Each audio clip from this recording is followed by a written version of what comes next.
ایک طالب علم لکھتا ہے جو چھوٹی عمر کا بچہ ہے، 8ویں جماعت کا طالب علم ہے، کہتا ہے پیارے آقا جب سے ہم نے ہوش سنبھالا ہے ہماری مسجد کے بالکل عین مشرق میں چند گز کے فاصلے پر ایک مسجد ہے، اس کا مولوی ہر وقت ہر روز حضرت مسیح موعود علیہ الصلوۃ والسلام کے خلاف گندی زبان استعمال کرتا چلا جاتا ہے، اور اس کے لاؤڈ سپیکر کا منہ سیدھا ہماری طرف ہوتا ہے، اور اس کے شور کی وجہ سے ہم دروازے بند کر کے بیٹھتے ہیں اور جمعہ بھی بند دروازوں میں پڑھتے ہیں۔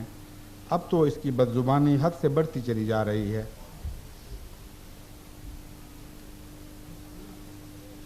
یہ صرف طالب علموں کا حال نہیں، اس قسم کی بد زبانی کرنے والے پاکستان میں بسنے والے احمدیوں کے ہمسائیگی میں ہر طرف موجود ہیں۔ دن رات ان کی صبر کی آزمائش ہو رہی ہے۔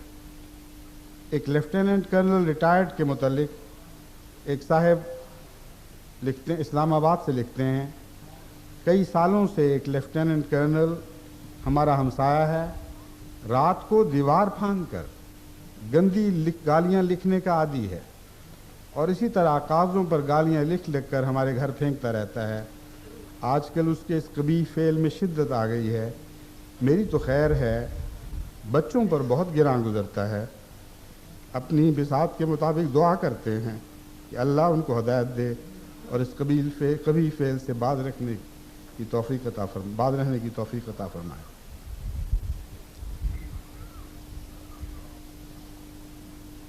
سید محمد صادق صاحب پھگلا لکھتے ہیں، یہ ایک معزز سید خاندان ہے جس کا علاقے پہ بہت رسوخ اور اثر تھا۔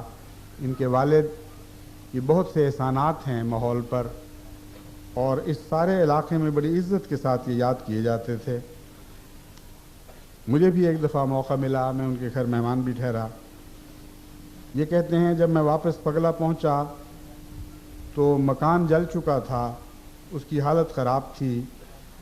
درندہ صفت مولوی نے تمام ماحول خراب کیا ہوا تھا، لیکن اس خیال سے کہ ان کو یہ خوشی نہ پہنچے کہ احمدی بھاگ گئے ہیں، مجھے یہ ہرگز قبول نہیں تھا کہ میں اس جگہ کو چھوڑ دوں۔ چنانچہ اس جلے ہوئے مکان میں میں نے ڈیرا ڈال لیا ہے۔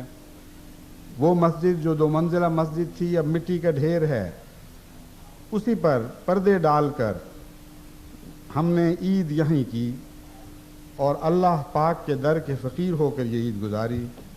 مولوی نے سختی سے گاؤں والوں کو بات چیت کرنے سے منع کیا ہوا ہے، سخت فسادی ہے۔ مولوی لوگ دل سے اس سے متنفر ہیں لیکن اظہار کی جرت نہیں رکھتے۔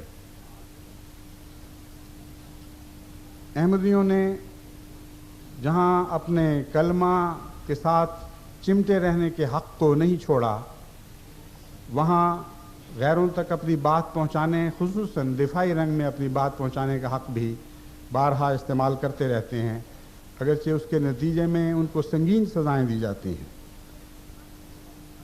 ایک صاحب سیالکوٹ کے قصبے سے لکھتے ہیں، ایک نوجوان، مباہلہ کا پمفلٹ تقسیم کرنے پر مجھے اور صباح الدین کو پولیس نے گرفتار کر لیا۔ پہلے صباح الدین کو ربڑ کے جوتوں سے بہت مارا، پھر مجھے بلایا اور کہا کان پکڑ لو۔ کوئی 10 منٹ تک میں کان پکڑے رہا، پھر باوجہ ہرنیاں میری معروف جگہ پھول گئی تو میں نے سب انسپیکٹر کو بتایا کہ مجھے ہرنیاں ہے، جس طرح تم مجھے کان پکڑائے ہوئے ہو اس سے میرا ہرنیاں پھول کر پھٹ سکتا ہے۔ میں وہاں زیر لب درود پڑھ رہا تھا کہ ایک سپاہی نے مجھے کہا کہ تم مجھے گالیاں دے رہے ہو، اور یہ کہہ کر مجھے مکوں سے مارنا شروع کیا، اور جب تھک گیا تو ہمیں حوالات میں بند کر دیا۔ رات کو 2 شرابیوں کو پکڑ کر لائے اور ان کو مارنا شروع کر دیا، ساتھ ہی دوبارہ ہمیں بھی ربڑ کے جوتوں سے مارنے لگے۔ صلاح الدین کو تو 2 ہی مارے، لیکن مجھے 6-7 مارے، جس سے تمام جسم پر نشان پڑ گئے۔ ایک بار جب ہم نے اذان دی تو ایک سپاہی نے آ کر اتنی گندی گالیاں دیں کہ آپ اس کا تصور بھی نہیں کر سکتے۔ 2 اگست کو ہمیں سیالکوٹ جیل میں منتقل کر دیا گیا اور چکی کی مشقت پر لگا دیا۔